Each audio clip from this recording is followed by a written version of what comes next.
When I look into this passage that is read, what I see here is faith and practice in conflict. ഞാൻ ഇവിടെ കാണുന്നത് ഈ വായിച്ചതായ വേദഭാഗത്തെ വിശ്വാസവും ജീവിതവും അത് തമ്മിലുള്ളതായ വ്യത്യാസങ്ങളും. What I see is a conflict between the old man and the new man. ഞാൻ ഇവിടെ കാണുന്നത് പഴയ മനുഷ്യനും പുതിയ മനുഷ്യനും തമ്മിലുള്ള വ്യത്യാസങ്ങൾ. And Apostle Paul is talking to a group of people who are believers. എന്നാൽ അപ്പോസ്തലനായ പൗലോസ് വിശ്വാസികളായ ഒരു കൂട്ടത്തോട് സംസാരിക്കുമ്പോൾ, and he said that we are not allowed to walk in this old ways of our life. താൻ അവരോട് പ്രബോധിപ്പിക്കുന്നത് പഴയ നടപ്പനുസരിച്ച് വിശ്വാസികളായ നമുക്ക് ഇങ്ങനെ നടക്കുവാൻ കഴിയുകയില്ല. And many of these believers have come from the Gentile background. ഈ വിശ്വാസികൾ എന്ന് പറയുന്നത് ജാതികളിൽ നിന്ന് രക്ഷിക്കപ്പെട്ടു വന്നവരാണ്. And they were very zealous for the Lord at the beginning. അവരെ കർത്താവിന് വേണ്ടി വളരെ എരിവുള്ളവരായിരുന്നു പ്രാരംഭത്തിൽ. But just like Brother George said, something else happened in the middle of their Christian life and they went back to the old ways. Josh പറഞ്ഞതുപോലെ തന്നെ അവരുടെ ജീവിതത്തിൽ എന്തോ സംഭവിച്ചു. And when Apostle Paul looked at their living, he did not want to whitewash anything or make it look nice about it.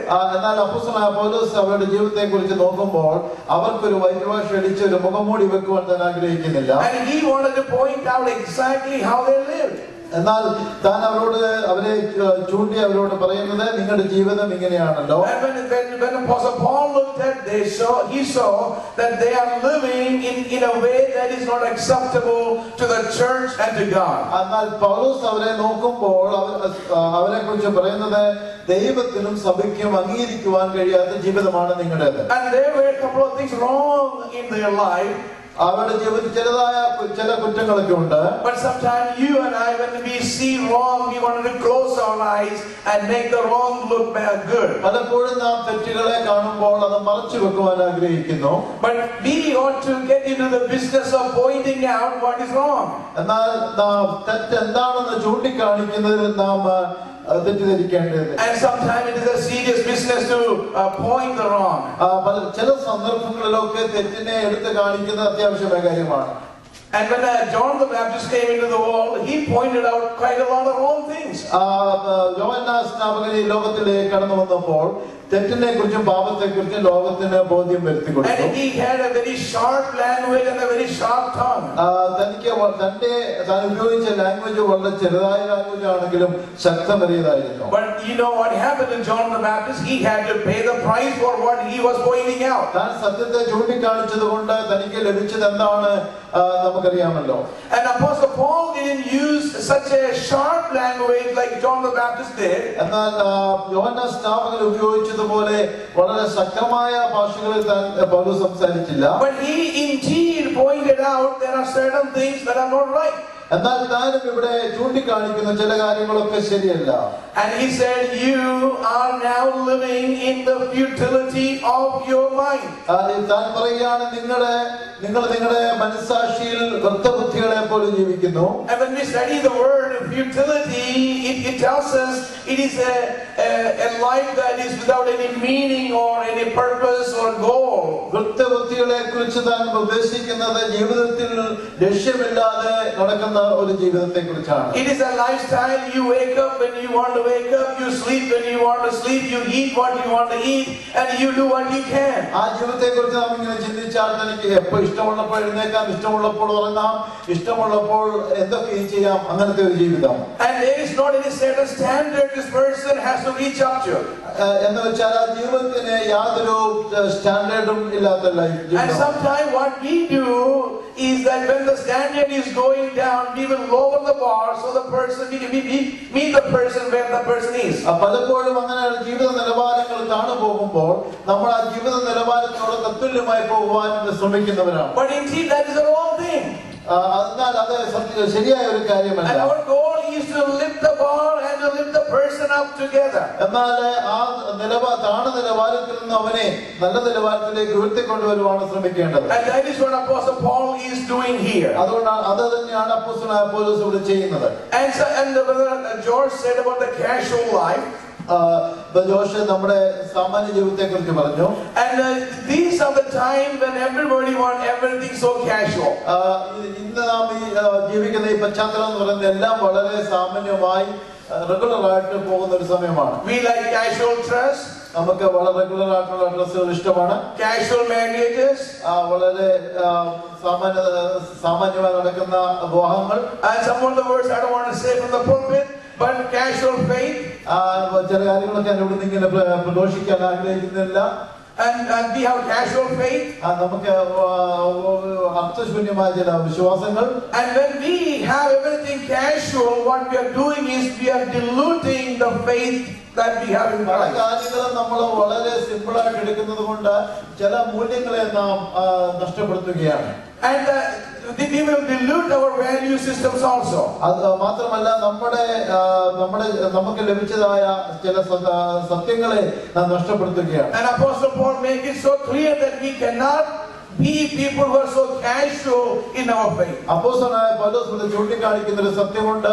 ലോകത്തിലെ സാധാരണ മനുഷ്യരെ പോലെ നമ്മുടെ ക്രിസ്തീയ ജീവിതം ആ നിലവാരത്തിൽ നാം കൊണ്ടുപോകാൻ പാടില്ല. So he said you live in the futility of your mind. അതുകൊണ്ട് പൗലോസ് പറയുകയാണ് നിങ്ങളെ വൃദ്ധബുദ്ധികളെ പോലെ നിങ്ങൾ മനസ്സാക്ഷി ജീവിക്കുന്നു. And then he further goes and says that your understanding is darkened. മാത്രമല്ല താൻ പറയുകയാണ് നിങ്ങളുടെ അറിവ് എന്ന് പറയുന്നതും അത് അന്ധബുദ്ധികളെ പോലെ ആണ്.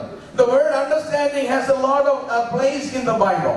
അറിവിനെ കുറിച്ച് മനസ്സിലാക്കുന്ന വിഷയങ്ങളെ കുറിച്ച് ബൈബിൾ അനേക പ്രാവശ്യം പരാമർശിച്ചിട്ടുണ്ട്. And when you look into the book of Proverbs, that word is used so repeatedly.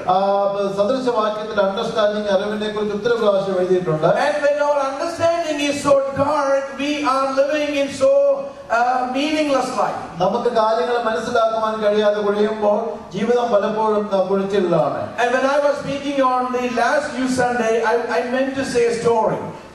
ഞാൻ കഴിഞ്ഞ യൂത്ത് സൺഡേയിൽ സംസാരിച്ചപ്പോൾ ഒരു സ്റ്റോറി പറയണമെന്ന് ആഗ്രഹിച്ചു. But I did not have the time to say that. എന്നാൽ അത് എനിക്ക് പറയുവാനൊന്നും സമയം ലഭിച്ചില്ല. But this time I'm going to say it because it does gives us a point to understand the darkened understanding of our mind. എന്നാൽ ഈ അന്ധബുദ്ധികളായി ജീവിക്കുന്നതിനെ മനസ്സിലാക്കുന്നത് സംബന്ധിച്ച ഒരു സ്റ്റോറി ഞാൻ പറയാൻ ആഗ്രഹിക്കുകയാണ്. About 18 million people who is living at the banks of Africa and Latin America has a disease called river blindness. River blindness എന്ന് പറയുന്ന ഒരു രോഗത്താൽ 180 ലക്ഷം ആൾക്കാർ ലാറ്റിൻ അമേരിക്കയിൽ ജീവിക്കുന്നു.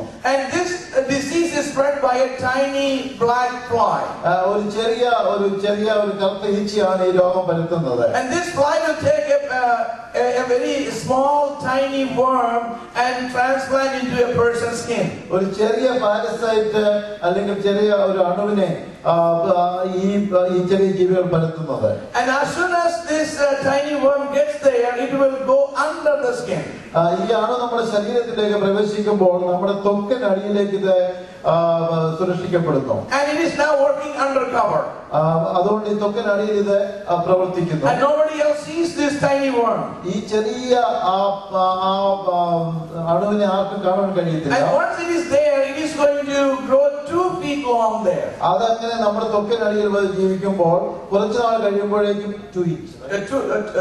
2 inch. അത് 2 ഇഞ്ചോളം അത് വളരുവാനിടയായിത്തീരുന്നു. Actually 2 feet. 2 feet. 2 feet. Yeah, 2 അടിയോളം അത് വളരുവാനിടയായിത്തീരുന്നു. And then it will curl up inside and make a small nodule. അത് മാത്രമല്ല അതിനകത്ത് ഇങ്ങനെ വളർന്നിട്ട് make a small nodule. അതിങ്ങനെ ചെറിയ പൾക്ക് പോലെ നമ്മുടെ ശരീരത്തിൽ ഇങ്ങനെ പൊങ്ങി വരാനിടയായിത്തീരുന്നു. And then it will show the color of your skin is going to be changed to something very ugly. ഇത് ബാധിച്ചിരിക്കുന്ന സ്ഥലത്ത് നമ്മുടെ ത്വക്കിന്റെ നിറങ്ങളൊക്കെ മാറി നല്ലതായിട്ട് അതിനെ കാണാൻ കഴിയത്തില്ല. And then once it does that, it is now producing millions of offspring, children inside under the skin. ഇങ്ങനെയുള്ളതാണ് നമ്മുടെ ശരീരത്തിൽ ഇരിക്കുമ്പോൾ അത് 10,000-10,000 അതിന്റെ സെൽസുകളെ പ്രൊഡ്യൂസ് ചെയ്യുന്നു. And this is thing called whatever it is producing is called microfilaria. മൈക്രോഫിലേറിയ എന്ന് പറയുന്ന ഒരു സാധനമാണ് അത് റീപ്രൊഡ്യൂസ് ചെയ്യുന്നത്. So all these small tiny microfilaria is now traveling under the skin and finally it will come to your eyes. ഈ മൈക്രോഫിലേറിയ നമ്മുടെ ത്വക്കിനകത്തോട് സഞ്ചരിച്ച് അവസാനം നമ്മുടെ കണ്ണിൽ ഇത് എത്തിച്ചേരും. And once it reaches your eye, it will invert that eye and you will lose your sight. sight. അങ്ങനെ ഈ അണു അല്ലെങ്കിൽ ഈ രോഗം നമ്മുടെ കണ്ണിലേക്ക് പ്രവേശിച്ചു കഴിയുമ്പോൾ സ്ലോലി നമ്മുടെ കണ്ണ് കാണാൻ കഴിയാത്ത അവസ്ഥയിലാണ്. And this is called river blindness. അതിനെ റിവർ ബ്ലൈൻഡ്നെസ് എന്ന പേര് കൊടുത്തിരിക്കുന്നു. And you can see anymore. You are a blind legally and officially. You are a blind person. അങ്ങനെ നിനക്ക് ഇത് ബാധിച്ചവർക്ക് ഒന്നും കാണാൻ കഴിയത്തില്ല. അവർ ബ്ലൈൻഡ് ആണ് അവർ ഡിക്ലെയർ ചെയ്തിരിക്കുന്നത്. And in our Christian life, this has some practical application. നമ്മുടെ ക്രിസ്ത്യൻ ജീവിതത്തിൽ ഇതിനെ സംബന്ധിച്ച ചില കാര്യങ്ങളുണ്ട്. And many times this futility and this dark understanding that Paul is talking is not coming at a big stuff in our life. പൗലോസ് പറയുന്ന വൃത്തബുദ്ധിയെ കുറിച്ചും അറിവില്ലായ്മയെ കുറിച്ചും നാം ചിന്തിക്കുമ്പോൾ വളരെ ഇതിനോട് താരതമ്യപ്പെട്ട് നമുക്ക് പഠിക്കാൻ കഴിയും. And many times a small tiny worm is getting under your Christian faith. നമ്മുടെ ക്രിസ്തീയ വിശ്വാസത്തിന്റെ ഒരു ചെറിയ അണുവാണ് പലപ്പോഴും കിടക്കുന്നത്. And once it gets into you, it is going to keep on growing into a level that it will make you lose your spiritual sight. നമ്മുടെ ക്രിസ്തീയ ജീവിതത്തെ നശിപ്പിക്കുവാൻ വേണ്ടി നമ്മുടെ ഉള്ളിലേക്ക് പ്രവേശിച്ചിരിക്കുന്ന ആ ചെറിയ അണു വളർന്ന് വളർന്ന് നമ്മെ തകരുമാറാക്കുന്നു. And that is the state that Paul is using, that your understanding is now darkened. അങ്ങനെ ഒരു അവസ്ഥയിലാണ് അപ്പോസ്തലനായ പൗലോസ് അവിടെ എഴുതിയിരിക്കുന്നത്.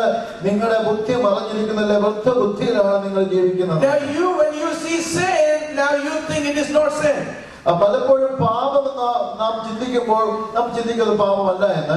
And you can find so many justification for those kind of situations. എന്നാൽ പലപ്പോഴും പാപത്തെ നമുക്ക് തിരിച്ചും മറിച്ചും ഇട്ടിട്ട് അത് പാപമല്ല തെറ്റല്ല എന്ന് നമുക്ക് പ്രഖ്യാപിക്കാൻ കഴിയും. But when your spiritual eyes are open, when you see sin, you will say that is sin. എന്നാൽ നമ്മൾ ആത്മീയനോട് തുറക്കുമ്പോൾ ആത്മീയനോട് നോക്കുമ്പോൾ പാപമാണെന്ന് മനസ്സിലാവാൻ കഴിയും. And the word of God is instructing us that we have to fight against the sins of this world. നാം ഈ ലോകത്തിലായിരിക്കുമ്പോൾ നമുക്കെതിരായി നിൽക്കുന്ന പാപത്തിൽ വീഴാതെ വണ്ണം അതിനെ നാം യുദ്ധം ചെയ്തുകൊണ്ട് ജീവിക്കേണ്ടതാണ്. But when our understanding is so dark, everything is good and acceptable. എന്നാൽ നമ്മുടെ അറിവ് പലപ്പോഴും നമുക്ക് യഥാർത്ഥമായ ബുദ്ധിയില്ലാതെ വരുമ്പോൾ അതിനെ മനസ്സിലാക്കുവാൻ കഴിയാതെ വരുമ്പോൾ ഇതൊക്കെ ഓക്കെ എന്ന് പറയുന്ന സമയത്ത് കാലഘട്ടം വരും. Years ago I talked to a person in Dallas about some of the changes that is happening in our America. ചില വർഷങ്ങൾക്ക് മുമ്പ് ഡാളസിൽ വെച്ച് അമേരിക്കയിൽ നടക്കുന്നതായ പ്രതിഭാസങ്ങളെ കുറിച്ച് ഒരു വ്യക്തിയോട് ഞാൻ സംസാരിച്ചു. It was mostly about homosexual marriages. ഞാൻ അപ്പോൾ അവരോട് സംസാരിച്ചത് ഹോമോസെക്ഷൽ മാരേജിനെ കുറിച്ചാണ്. And this person is actually a believer. ഈ വ്യക്തി ഒരു വിശ്വാസിയാണ്. And this person told me it is their business, why do you worry about it? അദ്ദേഹത്തോട് പറഞ്ഞാൽ അവരുടെ കാര്യമാണ്, നമ്മളെന്തിനാ അതിനെ കുറിച്ച് worry ചെയ്യുന്നത്. And if it is okay for that person, it should be okay for us. ആ വ്യക്തിക്ക് അത് അംഗീകരിക്കാൻ കഴിയുന്ന ഓക്കെയാണെങ്കിൽ നമ്മളെന്തിനാ അതിനെ കുറിച്ച് worry ചെയ്യുന്നത്. But actually my God is not a God who is putting an okay on everything from heaven. എന്നാൽ നാം വിശ്വസിക്കുന്ന ദൈവം എല്ലാത്തിനും ഓക്കെ അടിച്ചു വിടുന്ന ദൈവമല്ല. And for some things are okay and some things are not so okay. എന്നാൽ ഞാൻ പറയട്ടെ, ചില കാര്യങ്ങളൊക്കെ ദൈവത്തിന് അംഗീകാരവും ചിലത് അംഗീകരിക്കുവാൻ കഴിയാത്തതുമുണ്ട്. And Apostle Paul said that you are alienated from God. അതുകൊണ്ടാണ് പൗലോസ് പറയുകയാണ്, നീ ദൈവത്തിൽ നിന്നും അകന്നിരിക്കുന്നു. When in our vocabulary these kind of ideas are coming forward, it is a clear indication and a clear sign that we have gone a little bit away from God. നമ്മുടെ മനസ്സാക്ഷി ഇങ്ങനെയുള്ളതായ ചില കാര്യങ്ങളൊക്കെ കടന്നു വരുമ്പോൾ, നമ്മുടെ ബുദ്ധിയിൽ കടന്നു വരുമ്പോൾ ഒരു കാര്യം നാം ചിന്തിക്കണം, നാം ദൈവത്തിൽ നിന്നും ചെറിയ അകലുകയാണ്. And when you are closer to God, you will see these things in a different light. എന്നാൽ നാം ദൈവത്തോട് അടുത്ത് ജീവിച്ചാൽ ഇങ്ങനെയുള്ള കാര്യങ്ങൾ അത് തെറ്റാണെന്ന് നമുക്ക് മനസ്സിലാകും. And Apostle Paul is telling one other thing here. The reason why you do all these things is because of ignorance. അപ്പോസ്തലനായ പൗലോസ് ഒരു കാര്യം പറയുന്നത്, നിങ്ങൾ ഇങ്ങനെയുള്ള കാര്യങ്ങളൊക്കെ തുടർച്ചയായി വീഴുന്നതിന്റെ കാരണം നിങ്ങൾക്ക് ഇതിനെക്കുറിച്ച് ശരിയായ ഒരു അറിവ് ലഭിച്ചിട്ടില്ല. There is ignorance in your life and therefore you think everything is fine. ശരിയായിട്ടുള്ള അറിവില്ലാത്തത് കൊണ്ട് പലപ്പോഴും നിങ്ങൾ ചിന്തിക്കുന്നത് ഇതൊക്കെയും ഓക്കെയാണെന്നാണ്. And there is blindness of your heart is another reason. രണ്ടാമത്തെ ഒരു കാര്യം, നമ്മുടെ ഹൃദയവും അത് ഇരുണ്ടിരിക്കുകയാണ്. And one thing that Paul is telling here is that because you are practicing all these things, now you pass the stage of feeling anything about it. ഇങ്ങനെയുള്ള കാര്യങ്ങളിലൂടെ ദിനംതോറും കടന്നു പോകുന്നത് കൊണ്ട് അത് നമ്മെ ഒരിക്കലും ഹർട്ട് ചെയ്യുന്നില്ല, നമുക്ക് അത് ഒരു വേദന ഒരിക്കലും തരുന്നില്ല എന്നാണ് പൗലോസ് ചിന്തിക്കുന്നത്. When I came to this country in 1980, I came to a college campus in the Chattanooga area. 1980 ഞാൻ ഈ രാജ്യത്ത് വന്നപ്പോൾ ചാറ്റനൂഗയിൽ ഒരു കോളേജിൽ ഞാൻ പ്രവേശിച്ചു. And in the college campus I saw a girl and a boy kissing publicly. ആ college ക്യാമ്പസിൽ ഞാൻ ആദ്യം ചെന്നപ്പോൾ ഒരു പെൺകുട്ടിയും ഒരു ആൺകുട്ടിയും അവർ തമ്മിൽ കിസ് ചെയ്യുന്നത് ഞാൻ കണ്ടു. And it shocked me so much that I was about to throw up. അത് കണ്ടപ്പോൾ എനിക്ക് വളരെ ഷോക്ക് തോന്നി, എനിക്ക് ശ്രദ്ധിക്കണമെന്ന് തോന്നി. But because it was such a horrible scene that I have seen, especially just coming from India. ഇന്ത്യയിൽ നിന്ന് ആദ്യമായിട്ട് കടന്നു വന്ന് എനിക്കിത് കണ്ടപ്പോൾ വളരെ ഒരു പ്രയാസം തോന്നി. But I see more horrible things today. I don't feel that same throwing up feeling. എന്നാൽ ഇന്ന് ഞാൻ അതിനേക്കാളും വളരെ വേഴ്സായ കാര്യങ്ങളൊക്കെ കാണും, പക്ഷെ എനിക്ക് ശബ്ദമൊന്നും വരാറില്ല. What I'm saying is this: when we practice and when see things, it doesn't bother us anymore. നമ്മൾ ഇങ്ങനെ പല കാര്യങ്ങളും കണ്ട് തടുപ്പിച്ച് ഇരിക്കുമ്പോൾ നമുക്കിതൊരു ഒരു വിഷയമായിട്ട് തോന്നാറില്ല. So when people practice certain kind of sinful habits in their life, those kind of habits will not bother them anymore. ഇങ്ങനെയുള്ള സാഹചര്യത്തിലൂടെ നാം ഇങ്ങനെ ദിനംതോറും കടന്നു പോകുമ്പോൾ ഇത് കണ്ട് കടന്നു പോകുമ്പോൾ അത് നമുക്കൊരു പ്രയാസമായിട്ട് നാം വരാറില്ല. But Apostle Paul is telling something is drastically wrong if that is the situation. എന്നാൽ പൗലോസ് പറയുകയാണ് ഇത് യഥാർത്ഥമായ തെറ്റായ കാര്യമാണ്, ഈ തെറ്റായ കാര്യങ്ങളെ അതുപോലെ നാം ചിന്തിക്കണം. When Christians open their eyes, they see things right and wrong. അതുകൊണ്ട് വിശ്വാസികളെ ക്രിസ്ത്യാനികളായ നാം നമ്മുടെ കണ്ണുകൾ നോക്കുമ്പോൾ തെറ്റിനെ തെറ്റായും ശരിയായി നാം കാണണം. And there is not a middle situation anywhere in our Christian faith. എന്നാൽ നമ്മുടെ ക്രിസ്ത്യൻ ജീവിതത്തിൽ രണ്ടിനെയും കൂടെ നടുക്കുള്ളതായ ഒരു ജീവിതം നമുക്കില്ല. And in the book of Revelation we see that either you have to be hot or cold. അതുകൊണ്ടാണ് നമ്മൾ വെളിപ്പാട് പുസ്തകത്തിൽ വായിക്കുന്നത് ഒന്നേ ശീതവാനായിരിക്കണം അല്ലെങ്കിൽ ഉഷ്ണവാനായിരിക്കണം. And there is nothing lukewarm for God. അതുകൊണ്ട് ചൂടും തണുപ്പുള്ള അവസ്ഥ ന്യൂട്രൽ ആയിട്ടുള്ള ഒരു ലൈഫിനെ കുറിച്ച് ബൈബിൾ പറയുന്നില്ല. And I know all over America and especially in the western side of our hemisphere that our Christian practices is going out of the original thing God wants us to have. അമേരിക്കയിൽ മാത്രമല്ല ഈ ലോകത്തിന്റെ western സൈഡിലേക്ക് ഞാൻ നോക്കുമ്പോൾ വചനവുമായി തട്ടിൽ നോക്കുമ്പോൾ അനേക കാര്യങ്ങൾ നമുക്ക് സ്വീകരിക്കുവാൻ കഴിയാത്തതൊക്കെ ഇവിടെയുണ്ട്. So we are now called by Paul and by God to stand up against these things wherever we see them. എന്നാൽ ഞാൻ ഇന്ന് പലകാലം പറയാൻ ആഗ്രഹിക്കുന്നു, അപ്പോസ്തലനായ പൗലോസും സ്വർഗത്തിലെ ദൈവവും നമുക്ക് നൽകിയിരിക്കുന്ന ഒരു ദൗത്യമുണ്ട്. ഇങ്ങനെയുള്ള കാര്യങ്ങൾക്ക് ഇത് കാണുമ്പോൾ നാം സത്യത്തിന് വേണ്ടി നിൽക്കുന്നവരായിരിക്കണം. So in all these first section Paul is saying that how you should not walk. ഒന്നാമത്തെ ആ പോർഷനിൽ പൗലോസ് പ്രതിപാദിക്കുന്നത് നിങ്ങൾ എങ്ങനെയുള്ള നടപ്പിലൂടെ നടക്കല്ലേ. You should not walk in the futility of your mind. നിങ്ങൾ വ്യക്തബുദ്ധികളായി ബുദ്ധിയില്ലാത്തവരെ പോലെ നടക്കരുത്. You should not walk your understanding so dark. ഇരുട്ടായ അനുഭവങ്ങളിൽ അങ്ങനെയുള്ളതായ അറിവുകളിൽ നിങ്ങൾ ജീവിക്കല്ലേ. You should not walk going away from the presence of God. ദൈവ സന്നിധിയിൽ നിന്നും അകറ്റപ്പെട്ട് നാം ജീവിക്കരുത്. You should not walk in the ignorance of your heart. നമ്മുടെ മനസ്സാക്ഷിയെ കഠിനപ്പെടുത്തി നാം ജീവിക്കരുത്. And you should not walk in the blindness of your heart.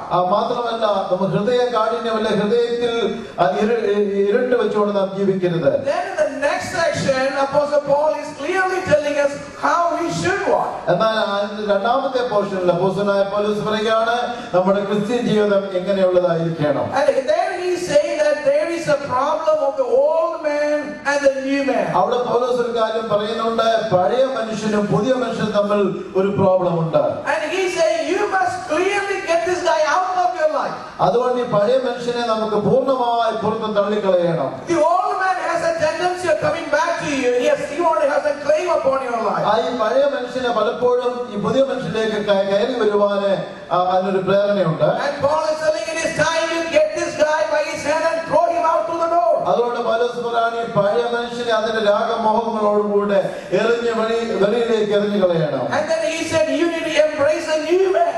അതുകൊണ്ട് പിന്നെ പൗലോസ് പറയുകയാണ് പുതിയ മനുഷ്യനെ നാം ധരിക്കണം. You need to put on the new man. പുതിയ മനുഷ്യനെ നാം ധരിക്കണം. And you need to walk in the spirit. മാത്രമല്ല നാം ആത്മാവിൽ നടക്കണം. And anything that is corrupt, you need to get him out of your life. സത്യമല്ലാത്തതിനെ വലിച്ചെറിഞ്ഞിട്ട് സത്യത്തിൽ നാം ജീവിക്കണം. And anything that is deceitful in your life, get them out. നമ്മളെ ചതിക്കുന്നതിൽ നിന്ന് നാം ഒഴിഞ്ഞിരിക്കണം. And anything that is prompting you a life of sensuality, put him out. അത് അസാൻമാർഗമായിരിക്കുന്ന കാര്യങ്ങൾ എന്തെങ്കിലും നമ്മുടെ ജീവിതത്തിലേക്ക് പഴയ മനുഷ്യൻ കൊണ്ടുവന്നാൽ അതിനെ നാം വലിച്ചെറിയണം. Brother George already talked about this new self and the old self. Josh പഴയ മനുഷ്യനെ പുതിയ മനുഷ്യനെ കുറിച്ച് പറഞ്ഞല്ലോ. And there we must become a new self when we become a Christian. നാം ഒരു ക്രിസ്ത്യാനിയെ വിശ്വാസിയെ തീരുമ്പോൾ പൂർണ്ണമായ ഒരു പുതിയ മനുഷ്യനായി തീരണം. And that new self must continue throughout our life. ഈ പുതിയ മനുഷ്യത്വം നമ്മുടെ ജീവിതത്തിൽ മുഴുവനും നമുക്കുണ്ടായിരിക്കണം. And when this old man is gone out, ഈ പഴയ മനുഷ്യനെ നമ്മളിൽ നിന്ന് തള്ളി മാറ്റുമ്പോൾ, and I tell you, you have a different view about your life. ഞാൻ നിങ്ങളോട് പറയട്ടെ, നമുക്ക് നമ്മുടെ കാഴ്ചപ്പാടുകൾ വ്യത്യാസം വരും. And then when you open your eyes, when you see things, you say, yeah, that is not so good. അങ്ങനെ നമ്മുടെ ആത്മകണ്ണ് തുറന്ന് നോക്കുമ്പോൾ നമുക്ക് മനസ്സിലാകും ഈ ചില കാര്യങ്ങളൊന്നും ശരിയല്ല എന്ന്. Because the gospel has power. കാരണം സുവിശേഷത്തിന് ഒരു ശക്തിയുണ്ട്. Gospel has light in itself. സുവിശേഷത്തിന് ഒരു പ്രകാശമുണ്ട്. And when the gospel has come into our heart, there is an illumination also coming with it.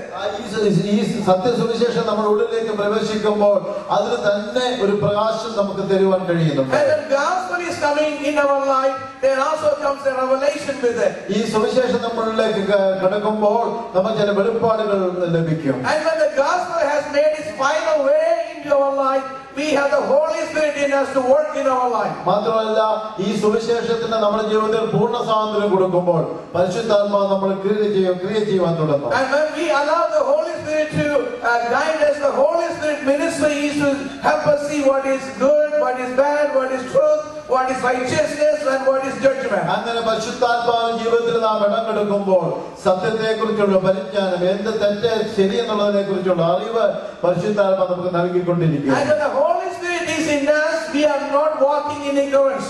ആ പരിശുദ്ധാത്മാവ് നമ്മുടെ ഉള്ളിൽ ഇരിക്കുമ്പോൾ നാം അറിവില്ലാത്തവരെ പോലെ ബുദ്ധിഹീനരെ പോലെ നടക്കുകയില്ല. When the Holy Spirit is in us, we are going to get some sort of a guidance to read the word of God. അങ്ങനെ പരിശുദ്ധാത്മാവുള്ളവർക്ക് തീർച്ചയായും ദൈവം നടക്കേണ്ടുന്ന വഴികളെ അവർ കാണിച്ചു കൊടുക്കും. And at that time we are no longer walking like the Gentiles. അങ്ങനെ ആത്മാവിനാൽ നടക്കപ്പെടുന്നവർ ഒരിക്കലും പഴയ മനുഷ്യനെ ധരിച്ചുകൊണ്ട് ജീവിക്കുകയില്ല. And I know we don't walk like Gentiles in this church. എനിക്ക് ഒരു കാര്യം വളരെ അറിയാം, ഈ സഭയിലുള്ളവർ ആരും അങ്ങനെ ജാതികളെ പോലെ നടക്കുന്നവരല്ല. I know we all walk like Christians. നമ്മളെല്ലാവരും ജീവിക്കുന്നത് യഥാർത്ഥ ക്രിസ്ത്യാനികളെ പോലെയാണല്ലോ. And we live the life of a believer. മാത്രമല്ല അതിന് ശ്രേഷ്ഠമായ ഒരു വിശ്വാസിയുടെ ജീവിതമാണ് നാം നയിക്കുന്നത്. But there could be times that the old man is trying to pull us away from all these things. എന്നാൽ ചില സന്ദർഭങ്ങൾ നമ്മുടെ ജീവിതത്തിൽ കടന്നു വരും, ആ പഴയ മനുഷ്യൻ നമ്മെ പിടിച്ചു വലിക്കുന്നത്. And it is at that time we need to rely upon the Holy Spirit. എന്നാൽ ആ സമയത്തൊക്കെ നാം ദൈവത്തിൽ ആശ്രയിക്കുകയും ദൈവാത്മാവിൽ ആശ്രയിക്കുകയും ചെയ്താൽ, I know that in our life of a very busy schedule, we don't find enough time to kneel down and pray. പലപ്പോഴും നമ്മുടെ ഈ വളരെ ബിസിയായ ജീവിതത്തില് മുട്ടുമടക്കി പ്രാർത്ഥിക്കുവാൻ നമുക്ക് സമയം ലഭിക്കാറില്ല. But I tell you, no one can be a Christian if we don't pray. എന്നാൽ പ്രാർത്ഥിക്കാത്ത ഒരു വ്യക്തി ഒരു നല്ല ക്രിസ്ത്യാനിയായി ജീവിക്കാൻ അവന് കഴിയുകയില്ല. And I'm saying we can never be a Christian if we don't pray. എന്നാൽ ഞാൻ നിങ്ങളോട് പറയട്ടെ, പ്രാർത്ഥിക്കാത്ത ഒരു വ്യക്തിക്ക് ഒരിക്കലും ഒരു ക്രിസ്ത്യാനി അഭിമാനിക്കുവാൻ കഴിയുകയില്ല. And it is when the prayer life is getting kind of slower and there is none in our life, it is at that time everything else is invading our spiritual side. മാത്രമല്ല പ്രാർത്ഥിക്കുന്ന ഒരു വ്യക്തിക്ക് ദൈവം തന്റെ ആലോചനകളെ കൊടുത്ത് അവനെ സത്യത്തിന്റെ പരിജ്ഞാനത്തിൽ ഒരു നല്ല ക്രിസ്ത്യാനിയെ നടത്തപ്പെടുന്നു. And God has called us to be a very chosen generation. ദൈവം നമ്മളെ തിരഞ്ഞെടുക്കപ്പെട്ട ഒരു ജാതിയായിട്ടാണ് പ്രഖ്യാപിച്ചിരിക്കുന്നത്. And He has made us a royal priesthood. മാത്രമല്ല നാം രാജകീയ പുരോഹിത വർഗമാണല്ലോ. And we are a holy nation. മാത്രമല്ല നാം ഒരു വിശുദ്ധ ജാതിയാണ്. And we are God's very special people. മാത്രമല്ല ദൈവത്തിന് അംഗീകരിക്കുന്ന ഒരു പ്രത്യേക ജാതിയാണ്. And we have a very special purpose and a call in ourselves. മാത്രമല്ല ദൈവത്തിന് നമ്മളെ കുറിച്ച് വലിയൊരു വിളിയും ഒരു ഉദ്ദേശവുമുണ്ട്. That we need to proclaim the praises of whom called us from the darkness into the marvelous light. നമ്മൾ അന്ധകാരത്തിൽ അത്ഭുത പ്രകാശത്തിലേക്ക് വിളിച്ചവന്റെ സൽഗുണങ്ങളെ ഘോഷിപ്പാനാണ് അവൻ നമ്മെ തിരഞ്ഞെടുത്തിരിക്കുന്നത്. I don't know how you live in your life. എനിക്ക് നിങ്ങൾ എങ്ങനെയാണ് ജീവിക്കുന്നത് അറിയില്ല. But I know as young people, I used to be an young man years ago. ഞാനും ചില വർഷങ്ങൾക്ക് മുമ്പ് ചെറുപ്പക്കാരനായിരുന്നു. And I know now I am too old to be here. എനിക്കറിയാം ഈ ചെറുപ്പക്കാരന് മുമ്പിൽ ഞാൻ ഒരു പ്രായമുള്ളവനായിട്ടാണ് ഇവിടെ നിൽക്കുന്നത്. But when I was a young man like you, I used to have certain temptations and certain issues. ഞാനൊരു ചെറുപ്പക്കാരനായിരുന്നപ്പോൾ ജീവിതത്തിൽ പലപ്പോഴും എനിക്ക് പല പരിശോധനകളൊക്കെ വന്നിട്ടുണ്ട്. I was never a perfect person. ഞാൻ ഒരിക്കലും ഒരു പെർഫെക്റ്റ് ആയ ഒരു വ്യക്തിയായിരുന്നില്ല. But there was one thing in me that was making me to come closer to God daily. എന്നാൽ ദിവസവും ദൈവത്തിലേക്ക് നടത്തപ്പെടുന്ന ഒരു കാര്യം എന്റെ ജീവിതത്തിൽ ഉണ്ടായിരുന്നു. And even if I make any mistakes in my life, I still wanted to always seek the presence of my God. ഞാൻ പലപ്പോഴും തെറ്റുകളൊക്കെ ചെയ്യുമ്പോൾ എന്നെ സത്യത്തിലേക്ക് എന്നെ ദൈവത്തിലേക്ക് നടത്തുന്ന ഒരു ശക്തി എന്നിലുണ്ട്. I did not do any horrible mistakes the way that appeared to me, but if at all if I have done anything that is wrong, I wanted to go back to the Lord and confess any kind of issues that I may have. ഞാൻ ഈ പറയുന്നത് ഞാൻ അങ്ങനെ വലിയ തെറ്റുകളിൽ വീഴുന്ന അവസ്ഥയെ കുറിച്ചല്ല. എന്നാലും ജീവിതത്തിൽ വരുന്ന ചെറിയ ചെറിയ കുറ്റങ്ങളും തെറ്റുകളൊക്കെ കാണുമ്പോൾ എന്നെ വീണ്ടും ദൈവസന്നിധിയിലേക്ക് കൊണ്ടുപോകുന്ന ഒരു ശക്തി ഇതിനുണ്ട്. And it is a horrible thing when we do something wrong and just ignore it completely. എന്നാൽ ഒരു കാര്യം ഞാൻ നിങ്ങളോട് പറയട്ടെ, നമ്മുടെ ജീവിതത്തിൽ പലപ്പോഴും തെറ്റുകൾ വരുമ്പോൾ അതിനെ മറച്ചു വെച്ചിട്ട് അതിനെ മനസ്സിലാക്കാതെ മുന്നോട്ട് പോകുന്നത് വലിയ തെറ്റാണ്. Unconfessed sin can be a horrible thing. നാം പാപം പറഞ്ഞിട്ടില്ലാത്ത പാപങ്ങൾ നമ്മെ വലിയ ഒരു കുഴിയിലേക്ക് കൊണ്ടുപോകും. Because after a while this sin is not going to bother you anymore. കുറച്ചുനാൾ അങ്ങനെ ജീവിച്ചു കഴിഞ്ഞാൽ പിന്നെ നമ്മളെ അത് ബോധം ചെയ്യാറില്ല. But you will lose your sensitivity towards God. എന്നാൽ അങ്ങനെയുള്ള ആ പാപത്തിലൂടെ ഇങ്ങനെ ആ ഒരു രീതിയിൽ നാം ജീവിച്ചു കഴിയുമ്പോൾ ദൈവത്തിൽ നിന്നുള്ളതായ പ്രകാശം നഷ്ടപ്പെട്ടിട്ട് നാം ഒരു ലൗകികനായി ജീവിക്കാനിടയായി. So Apostle Paul is calling us to come back to the gospel that we once received.